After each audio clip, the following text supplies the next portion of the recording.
রংপুরের বেগম রোকেয়া বিশ্ববিদ্যালয়ের ছাত্রদল ও ছাত্র শিবিরের মধ্যে দফায় দফায় সংঘর্ষের ঘটনা ঘটেছে। এতে উভয় পক্ষের অন্তত 10 জন আহত হয়েছেন। গতকাল রাতে বিশ্ববিদ্যালয়ের স্বাধীনতা স্মারক মাঠে প্রশাসনের অনুমতি নিয়ে জুলুমের বিরুদ্ধে জুলাই শীর্ষক কর্মসূচি পালন করেছে ছাত্র শিবির। এ সময় প্রদর্শিত একটি ব্যানারে যুদ্ধাপরাধের দায়ে অভিযুক্ত জামায়াত নেতাদের ছবি থাকায় তা সরানোর দাবি জানায় ছাত্রদল। এ নিয়ে দুই পক্ষের মধ্যে প্রথমে বাকবিতণ্ডা, পরে সংঘর্ষ শুরু হয়।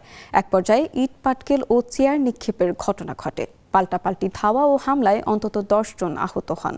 খবর পেয়ে আইনশৃঙ্খলা বাহিনী পরিস্থিতি নিয়ন্ত্রণে আনে। বিশ্ববিদ্যালয়ের উপাচার্য অধ্যাপক ডক্টর মোহাম্মদ শওকত আলী বলেন, ভিডিও ফুটেজ পর্যালোচনা করে ঘটনায় জড়িতদের বিরুদ্ধে বিশ্ববিদ্যালয়ের বিধি অনুযায়ী ব্যবস্থা নেওয়া হবে।